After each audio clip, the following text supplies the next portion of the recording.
Assalamu alaikum warahmatullahi wabarakatuh. Hello viewers, I am Muhammad Abdul Habib. Welcome you all to AIMS tutorial for accounts.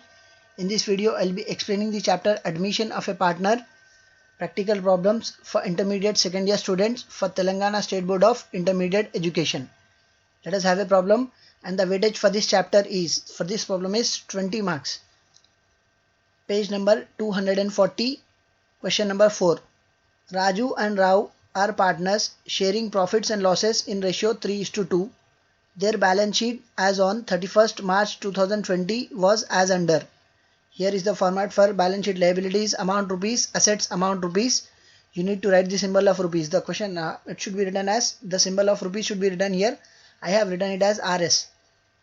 Sundry creditors 1,50,000, bills payable 2 lakhs, general reserves 1 lakh, capitals Raju capital is 4 lakhs and Rao capital is 3 lakhs, and the total of this is 11,50,000. We have assets as cash at bank. Raju and Rao have assets as cash at bank 2 lakhs, sundry debtors 2 lakhs, stock 3 lakhs, furniture 1 lakh, machinery 1 lakh, land and buildings 2 lakhs 50,000, and the total is 11 lakhs 50,000.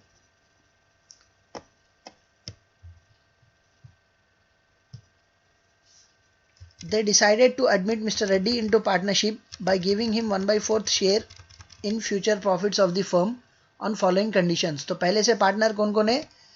Raju और राव. तो अब नया partner business में कौन आ रहा? Mister Reddy. So they decided to admit Mr. Reddy into partnership by giving him 1/4 share in future profits. मतलब आगे जब फ्यूचर प्रॉफिट्स बांटेंगे तब मिस्टर रेड्डी का शेयर 1/4 रहेगा of the firm on the following conditions. तो ये शर्त पे मिस्टर रेड्डी को राजू और राव बिजनेस में ले रहे. क्या है वो शर्त? What are the conditions? Reddy is to bring 2,50,000 as capital and 1 lakh as goodwill in cash.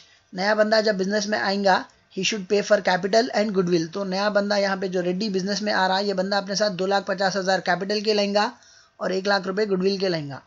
Next, stock and furniture are to be depreciated by 10%. तो यहाँ पे स्टॉक और फर्नीचर जो असेट्स में है, इन दोनों की वैल्यू को कम करना है. डिप्रिशिएट का मतलब कम करना है, 10% से कम करना है.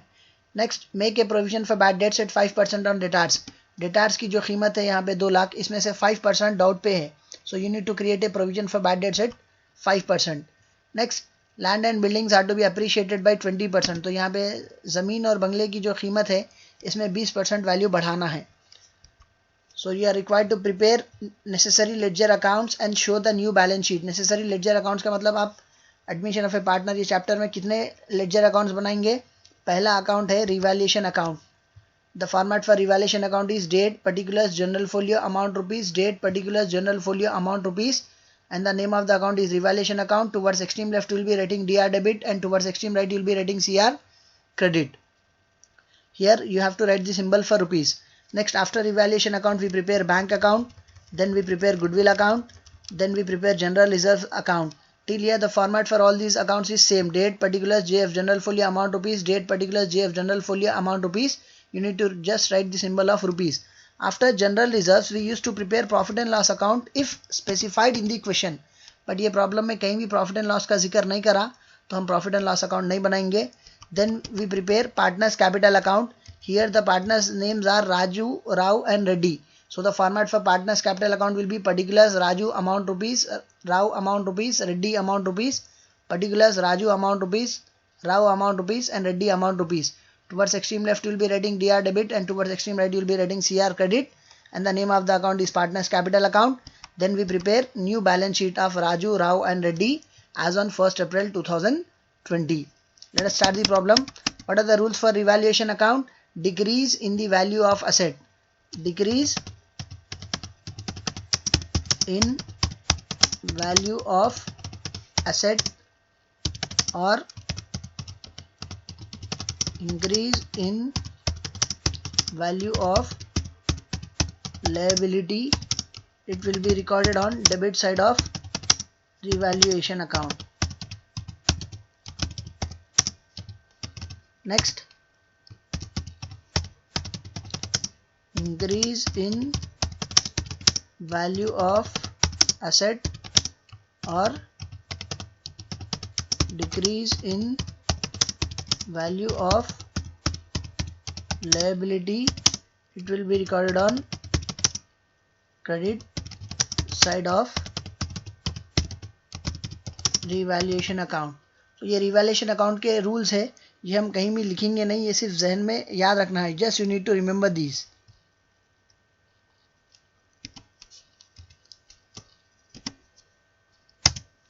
तो अब यहाँ पे देखिए फर्स्ट एडजस्टमेंट असेट्स पे क्या है, stock and furniture are to be depreciated by 10%। तो the value of stock here is given as 3 lakhs and the value of furniture is given as 1 lakh। इन दोनों पे 10% कम करना है आपको। So decrease in the value of asset will be recorded on debit side of revaluation account. तो सबसे पहले कौन से असेट की वैल्यू कम हो रही, stock account, and the value of stock is given as 3 lakhs। 3 lakhs पे कितना परसेंट कम करना है आपको, 10%। So 10% of 3 lakhs will be 30,000. How do we get 30,000? 0, 0, 0, 0 gets cancelled. 30,000 into 1, 30,000 divided by 1. Again it will be 30,000. एक और आसान तरीका क्या है, 10% अगर निकालना है तो जितने जीरोज है उसमें से एक जीरो कम कर दीजिए। 3 लाख में 5 जीरो है, एक जीरो कम कर दीजिए आप, इट बिकम्स 30,000। तो स्टॉक 3 लाख था जिसका 10% 30,000 आया। Then again we are required to provide depreciation on furniture as well. तो फर्नीचर की वैल्यू क्या थी, 1 लाख रुपए थी। 1 lakh into 10 divided by 100। So 0, 0, 0, 0 gets cancel. 10,000 into 1, 10,000 divided by 1, again it will be 10,000। आसान तरीका क्या है, जितने जीरो से एक जीरो कम कर दीजिए। 1 लाख में 5 जीरो है, एक जीरो कम कर दीजिए, 10,000 हो जाते। So we have completed the adjustment, stock and furniture are to be depreciated by 10%। Next we have an adjustment that make a provision for bad debts at 5% on debtors। तो यहाँ पे debtors की value क्या है, 2 lakh rupees है। Who are called as debtors? The persons from whom we have to receive the amount। जिन लोगों से अपने को पैसे आना है they are called as debtors। तो अपने को कितने पैसे आना है, 2 लाख रुपए आना है, जिसपे से 5% provision for bad dates create करना है। मतलब ये जो 2 लाख रुपए आना है इसमें से 5% डाउट पे है, पैसा आता नहीं मालूम, नहीं आता नहीं मालूम। So again it will B A decrease in the value of asset. So decrease in the value of asset will be recorded on debit side of revaluation account। तो यहाँ पे कौन सा asset कम हो रहा, वो debtors, जिसपे आप provision maintain कर रहे हैं, which will be recorded as provision for bad debts account। So provision for bad debts account, debtors की value क्या है, 2 लाख है, into 5% provision maintain करना है आपको। So 10% of 2 lakhs will be 20,000, 5% will be half of it। 20,000 का half क्या होता, 10,000। तो if you go with the calculation, 0, 0, 0, 0 gets cancelled, 2,000 into 5 it will be 10,000। बिना कैलकुलेशन के टेक्निक क्या है, 10% ऑफ 2 lakhs will be 20,000, 5% का मतलब उसका हाफ कर लीजिए आप, 10,000 हो जाता। Now we have another adjustment, land and buildings, जमीन और बंगला, these are to be appreciated by 20%। तो लैंड एंड बिल्डिंग्स की जो वैल्यू है 2,50,000 है, इसको 20% अप्रिशिएट करना है। अप्रिशिएट करना मतलब वैल्यू बढ़ाना है। So increase in the value of asset will be recorded on credit side of revaluation account. तो किसकी वैल्यू बढ़ रही, लैंड एंड बिल्डिंग्स की वैल्यू बढ़ रही। तो जमीन और बंगला इसकी वैल्यू पहले से क्या है, 2,50,000 है, इस पे आपको और 20% बढ़ाना है। सो 10% of 2,50,000 is 25,000 and 20% will be double of it. तो अगर 10% 2 लाख तो 25,000 है, तो 20% क्या आएगा, इसका डबल आ जाएगा, it will be double of it. So which will be recorded as 50,000।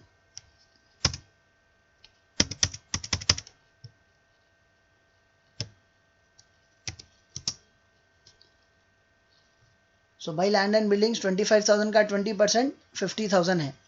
Now we have completed all the adjustments with regards to assets and liabilities, but here there is no adjustments with regards to liabilities. All the adjustments except for capital and goodwill were related to assets. So we have completed revaluation account. Now we'll be just doing the total for revaluation account. First we'll be doing the total on debit side of revaluation account, then we'll be doing the total on credit side of revaluation account.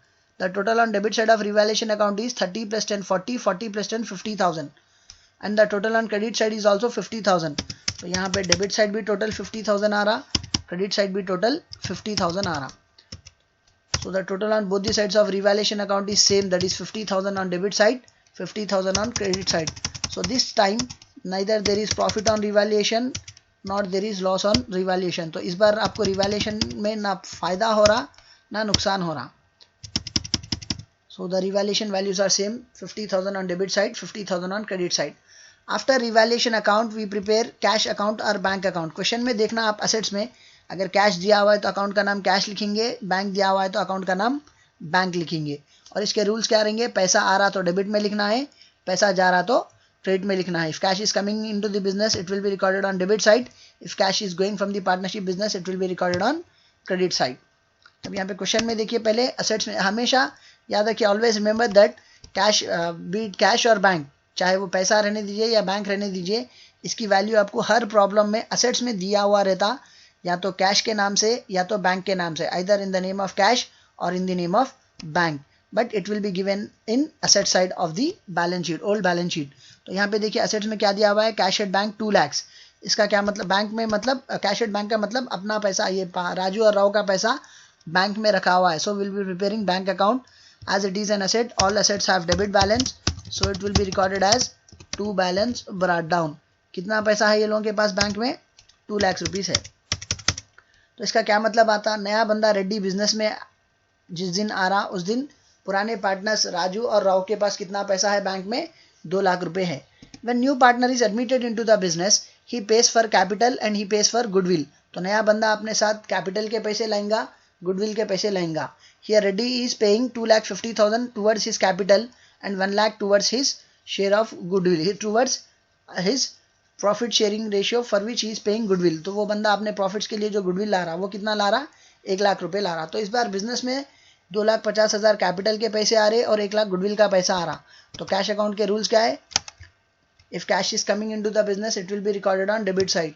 तो यहाँ पे जो to balance brought down लिखे 2 लाख रुपए, ये पहले से राजू और राव के पास पैसा रखा हुआ है। अब नया बंदा कौन आ रहा बिजनेस में, Reddy, he is paying for his capital. तो ये बंदा अपने कैपिटल के लिए कितना पैसा ला रहा, 2,50,000। सो बिजनेस में और 2,50,000 आ रहे। और इसके साथ साथ ये बंदा एक और चीज ला रहा और 1 लाख रुपए दे रहा। ये किस लिए दे रहा, गुडविल के लिए दे रहा। So it will be recorded as to goodwill account.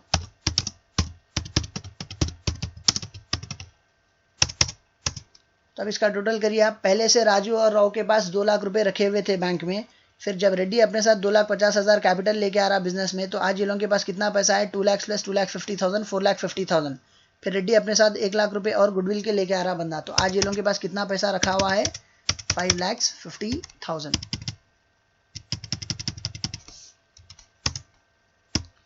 So the total on debit side of bank account is 5,50,000, whereas the total on credit side of bank account is 0, क्योंकि क्रेडिट में कुछ लिखा हुआ नहीं है। But you will be writing the total on both the sides as 5,50,000. Now in order to make it equal to 5,50,000, we will be balancing it as by balance carried down 5,50,000. तो इस तरफ लिखेंगे आप by balance carried down 5,50,000. By balance carried down 5,50,000. The same will be brought down on opposite side as to balance brought down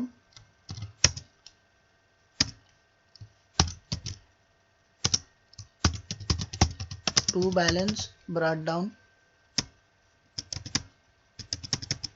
Here it will be recorded as to balance brought down and the amount will be brought down as 5,50,000.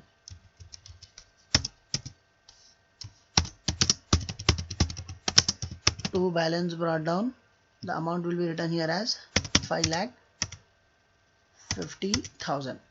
Next, after bank account we prepare goodwill account. How do we prepare goodwill account? Bank के account में हम goodwill का नाम लिखे, goodwill के account में हम bank का नाम लिखेंगे। तो वो सिंपल टेक्निक क्या है, सुबह के अकाउंट में शाम का नाम लिखे, शाम के अकाउंट में सुबह का नाम लिखेंगे। Similarly we have written the name of goodwill in bank account, now will be writing the name of bank in goodwill account. तो बैंक के अकाउंट में गुडविल का नाम डेबिट में लिखे, गुडविल के अकाउंट में बैंक का नाम क्रेडिट में लिखेंगे। So here you will be writing it as by bank account. तो ये बंदा अपने साथ गुडविल के पैसे कितने लेके आ रहा, he is paying 1 lakh rupees towards goodwill. नया बंदा अपने साथ 2 अमाउंट लेके आता, एक कैपिटल का पैसा लेके आता और गुडविल का पैसा लेके आता। कैपिटल का पैसा क्या करते, बिजनेस में इन्वेस्ट करते। गुडविल का जो पैसा 1 लाख रुपए है, ये क्या करना, it will be distributed to old partners in their sacrificing ratio. But in this problem new profit sharing ratio is not specified, so we are assuming that the old partners are sacrificing in the same ratio as of their old profit sharing ratio। वो लोगों का जो old profit sharing ratio है वही ratio में sacrifice कर रहे, समझ के हम जो गुडविल का अमाउंट बांटेंगे वो 3:2, 3/5 2/5 में ही बांटेंगे। तो Raju and Rao, so the amount of goodwill of 1 lakh rupees will be distributed to Raju and Rao. So to Raju capital account कितने पैसे बांटना है, 1 lakh, into the share of Raju is 3 divided by 5। तो नंबर्स क्या है ये लोगों के, 3:2 है। तो राजू का जो शेयर है वो 3/5 है, राव का जो शेयर है वो 2/5 है। 5 कैसा आया, adding 3 + 2 we get 5। So any amount will be divided into 5 shares from which Raju is eligible for 3 shares and Rao is entitled for 2 shares. तब यहाँ पे जो 1 लाख रुपए गुडविल के बांटना है, it will be distributed in ratio 3:2, that is 3/5 to Raju and 2/5 for Rao. तो अब उसके लिए कैसा लिखेंगे आप, to Rao capital account and the calculation will be 1 lakh into 2 divided by 5.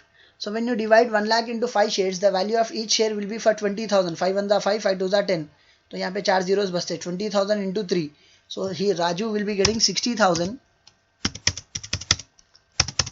Rao will be getting 40,000. तो गुडविल का टोटल करिए आप, दोनों तरफ सेम 1 लाख 1 लाख आ जाता।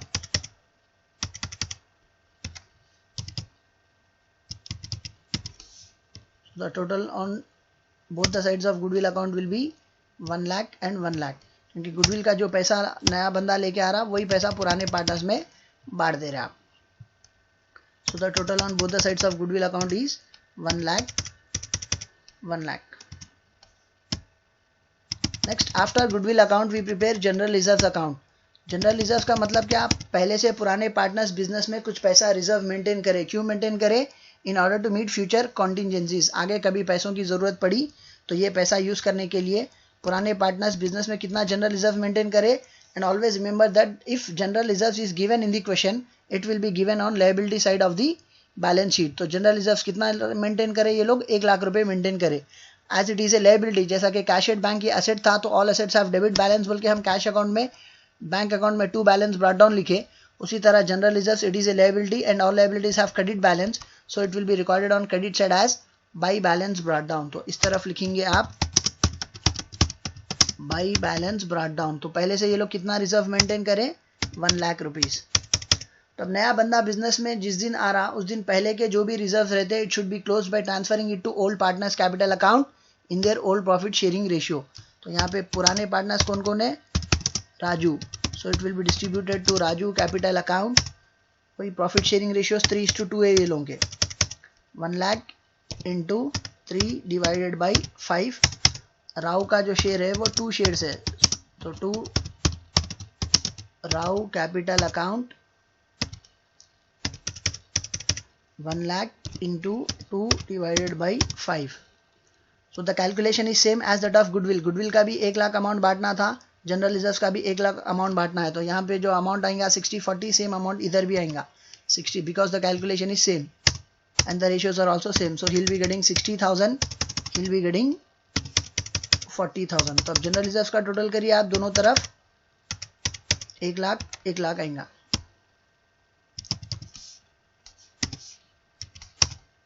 After general reserve, in our previous problems, question number 5 and question number 6, we prepared profit and loss account because profit and loss account was specified in question number 5 as well as in question number 6. But in this problem, profit and loss has not been specified, so we have not prepared profit and loss account. Profit and loss account अगर question में दिया हुआ है तो ही आप profit and loss account बनाएंगे। उसी तरह जनरल रिजर्व भी अगर क्वेश्चन में दिया हुआ है तो ही आप जनरल रिजर्व अकाउंट बनाएंगे। Otherwise we won't prepare general reserve account if not specified in the question and profit and loss account if not specified in the question.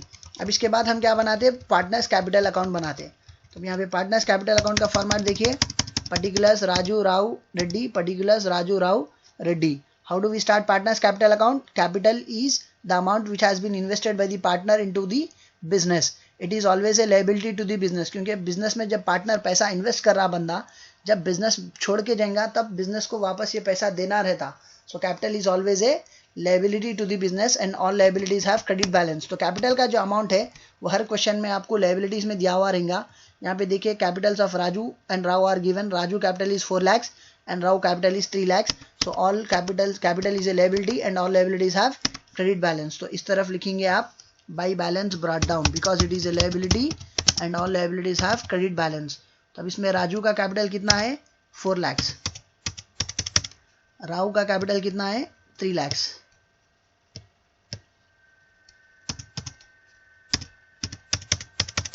Next, Reddy जिस दिन बिजनेस में आ रहा, ये बंदा अपने साथ 2,50,000 कैपिटल लेके आ रहा। This we have written in bank account.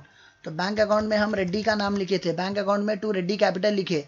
तो बैंक के अकाउंट में रेड्डी का नाम लिखे, रेड्डी कैपिटल अकाउंट में बैंक का नाम लिखेंगे। Here it is recorded on debit side, there it will be recorded on credit side.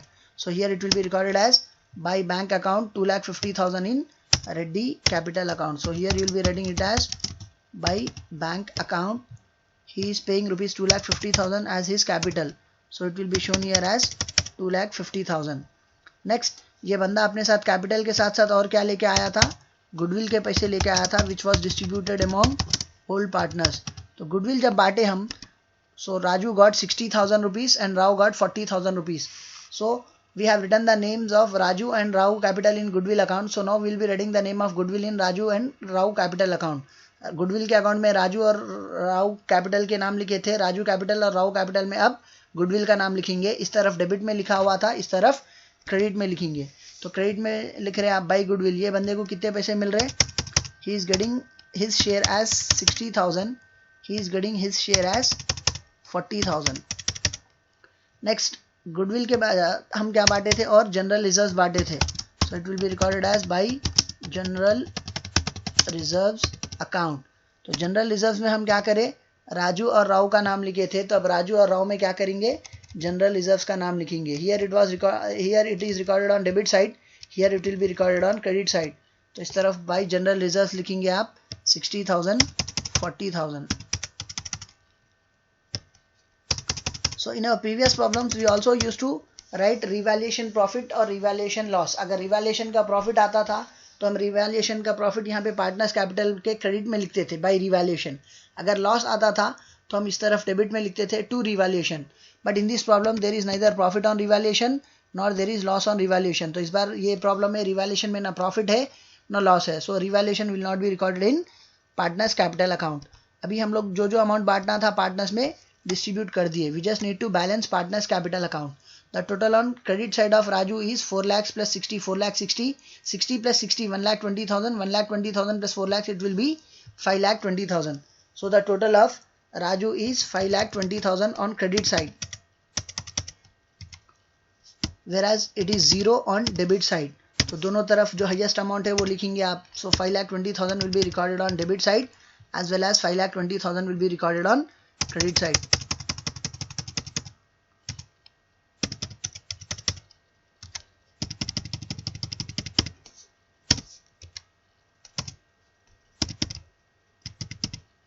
तो क्योंकि यहाँ पे कुछ नहीं है, it will be recorded as to balance carried down. Here the amount, the total is 0 because there is nothing written here. So in order to make it equal to 5,20,000, we'll be carrying it as to balance carried down. We'll be writing it as to balance carried down. The same will be brought down here on opposite side as by balance brought down. कितना carry करे थे आप, उतना brought down करेंगे। तो 5,20,000 carry करे थे, 5,20,000 brought down करेंगे। इसका क्या मतलब आता, जब राजू बिजनेस में आया था ये बंदा अपने साथ 4 लाख रुपए इन्वेस्ट करा। उसके बाद जब नया बंदा गुडविल लेके आ रहा उसमें से ये बंदे को 60,000 मिल रहे और पुराने जनरल रिजर्व में से भी ये बंदे को 60,000 मिल रहे, जिसकी वजह से आज ये बंदे का कैपिटल 5,20,000 है। इसमें से कुछ डिडक्शंस नहीं है। रिवैल्यूएशन का लॉस रहता तो हम डिडक्ट करते थे, अगर पहले के पुराने कुछ लॉसेस है तो हम डिडक्ट करते थे। But in this problem neither there is loss on revaluation nor there is any accumulated loss, so nothing can be deducted from partner's capital account. So his entire capital balance is now 5,20,000. now we'll be balancing Rao capital. Rao जब business में आया था ये बंदा 3 लाख रुपए invest करा, फिर goodwill में से 40,000 ये बंदे का शेयर है, जनरल रिजर्व में से 40,000 ये बंदे का शेयर है। तो now his total capital account will be 1,40 plus 40 80,000, 80 plus 3 lakhs 3,80,000। तो आज ये बंदे के पास कितना पैसा है, he has 3,80,000 with him. So the total on credit side of Rao capital account is 3,80,000 and the total on debit side of Rao capital account is 0. But you will be writing the highest value on both the sides. 3,80,000 will be recorded on credit side, 3,80,000 will be recorded on debit side.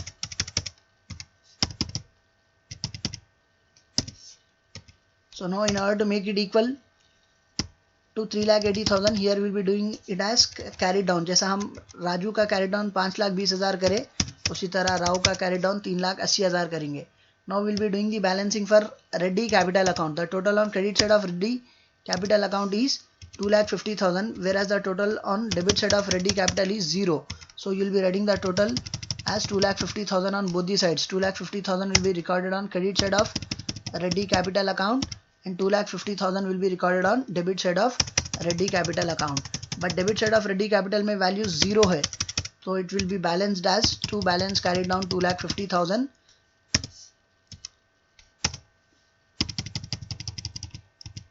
2,50,000. The same will be recorded here as 2,50,000. अब इन दोनों का brought down भी करेंगे. जैसा हम राजू का brought down करे थे, उसी तरह राव और रेड्डी का भी ब्रॉट डाउन करेंगे. ये बंदे का कैरी डाउन कितना हुआ था? 3,80,000.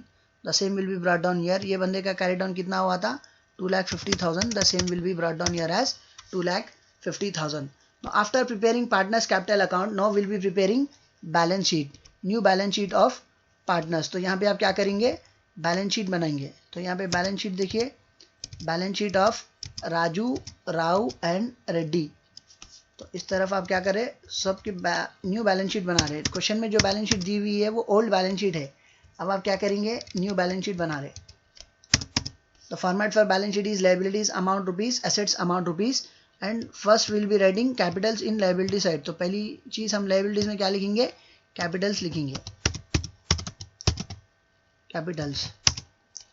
First we'll be writing the capital of Raju, then Rao, then Reddy. तो यहाँ पे राजू के पास कितना पैसा है? 5,20,000 है.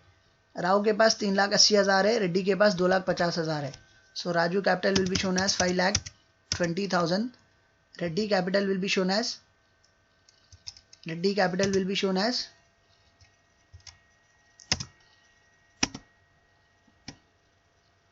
3 lakhs. Rao capital will be shown as 3,80,000. Reddy capital will be shown as 2,50,000. Next, after writing the capital balances, now we'll be comparing other items which were given in the question. तो पहले Capitals लिख दीजिए, उसके बाद check करिए. General reserves 1 lakh था, ये हम पुराने पार्टनर्स में बांट के क्लोज कर दिए. Then we have bills payable 2 lakhs and sundry creditors 1,50,000. तो हम बिल्स पेबल 2 lakhs और सन्ड्री क्रेडिटर्स 1,50,000 पे कुछ एडजस्टमेंट नहीं था. So this will be shown as it is in new balance sheet. जैसा पुरानी बैलेंस शीट में sundry creditors 1,50,000, bills payable 2 lakh है, the same values will be shown in new balance sheet as well. तो यहाँ पे आप नई बैलेंस शीट में भी क्या करेंगे? सन्ड्री क्रेडिटर्स और बिल्स पेबल जैसा था वैसा बताएंगे. Sundry creditors. सन्ड्री क्रेडिटर्स की वैल्यू क्या थी? It was 1,50,000 and bills payable is 2 lakhs. तो यहाँ पे बताएंगे आप सन्ड्री क्रेडिटर्स 1,50,000, बिल्स पेबल की क्या वैल्यू थी? 2 lakhs. So it will be shown as 2 lakhs. Now we have completed all the items which were given on liability side of the question. Now we'll be comparing the items which are given on asset side of the question. तो assets में देखिए cash at bank 2 lakhs दिया हुआ है. ये नया बंदा Reddy business में आने से पहले राजू और राव के पास 2 लाख रुपए कैश बैंक में कैश रखा हुआ है. बट नया बंदा रेड्डी आए वक्त अपने साथ ये बंदा जो है ना 2,50,000 कैपिटल के लाया था और 1 लाख रुपए गुडविल के लाया था. तो आज ये लोगों के पास कितना पैसा रखा हुआ है? 5,50,000 है. They have a cash balance of 5,50,000. So in new balance sheet we'll be writing cash as 5,50,000. So here it will be recorded as cash at bank. तो ये लोगों के पास आज कितना पैसा है? 5,50,000 है. Next, after cash at bank we have debtors 2 lakhs. तो अपने को डेप्टार्स पे जो है ना 5% प्रोविजन मेंटेन करना था, जो रिवैल्यूएशन में हम 10,000 मेंटेन कम करे थे. So in new balance sheet it will be shown as debtors we have 2 lakhs. Debtors की वैल्यू 2 लाख थी. इसमें से आप क्या करें? 5% प्रोविजन मेंटेन कर रहे. So minus provision for bad debts at 5%. तो 20,000 का 10%, 2 lakhs का 10% 20,000 है. 5% will be 10,000. So subtracting 10,000 from 2 lakhs, the value which is left out will be 1,90,000. तो जो डेप्टार्स जिन लोगों से 2 लाख रुपए आना था उसमें से 10,000 डाउट पे है, तो अब आपको कितना कैश आएगा? 1,90,000. You will be receiving an amount of 1,90,000. Next, after debtors we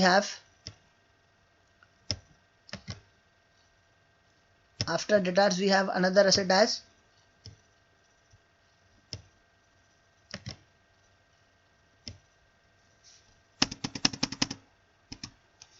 stock 3 lakhs and furniture 1 lakh.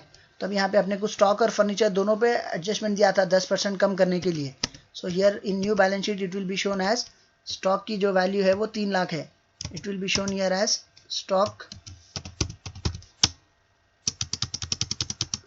3 lakhs. इस पे आपको 10% कम करना था. So minus depreciation 10%. तो अपने को जो आंसर आया था वो 30,000 आया था. तो subtracting 30,000 from 3 lakhs, the value will be 2,70,000. फिर फर्नीचर की जो वैल्यू थी वो 1 लाख थी. फर्नीचर की जो वैल्यू थी इट वाज 1 लाख रुपीस. इस पे भी आपको 10% प्रोविजन देना था. डिप्रिसिएशन 10% देना था, जिसका अमाउंट 10,000 आया था. सो subtracting 10,000 from 1 lakh, the value becomes 90,000.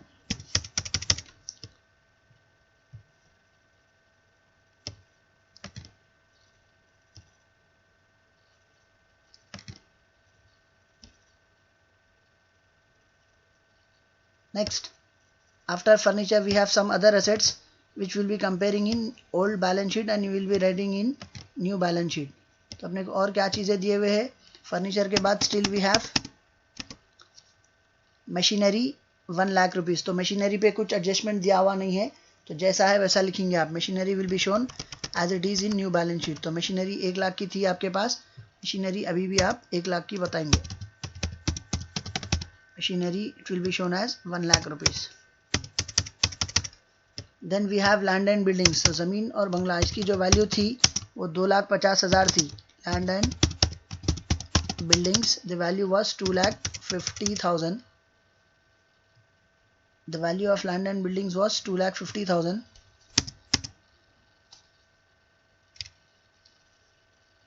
इस पे आपको अप्रिसिएशन करना था 20%. तो 2,50,000 का 10% 25,000, 20% 50,000 आप रिवैल्यूएशन के क्रेडिट में लिखे थे. तो 2,50,000 पे आप 20% अगर बढ़ा दे रहे, then the value becomes 3 lakhs. Now we have completed all the items which were given on liability side and asset side of the question. Now we just need to do the total for this. अगर दोनों तरफ total आपका सही है तो आपका problem सही है, otherwise there is any mistake committed by us. 5,20,000 plus 80,000, 6 lakhs, 6 lakhs plus 3 lakhs, 9 lakhs, 9 lakhs plus 2 lakhs, 11 lakhs, 11 lakhs plus 1 lakh, 12 lakhs, 12 lakhs plus 1 lakh, 13 lakhs, 13 lakhs plus 2 lakhs, 15 lakhs. So the total on liability side of the balance sheet is 15 lakhs. तो इस तरफ का total 15 lakh आना. Now you will be comparing the total, you will be doing the total on asset side of the balance sheet. Asset side देखिए 5,50,000 plus 1 lakh, 6,50,000, 6,50,000 plus 90,000, 7,40,000, 7,40,000 plus 70,000, 5 plus 1 6, 6 plus 2 8, 8,90,000, 9,60,000, 10,40,000, 10,40,000 plus 1 lakh, 11,40,000 plus 3 lakhs, 14,40,000. Let us do the total again. 5 lakhs plus 1 lakh, 6 lakhs, 6 lakhs plus 2 lakhs, 8 lakhs, 8 lakhs plus 1 lakh, 9 lakh, 9 lakh plus 3 lakh, 12 lakhs, 12 lakhs 90,000, 13 lakhs 60,000, 13 lakhs 60,000, 14 lakhs 10,000 plus 90, 15 lakhs. So the total on liability side is also 15 lakhs. So the total on liability side and asset side of the new balance sheet is 15 lakhs.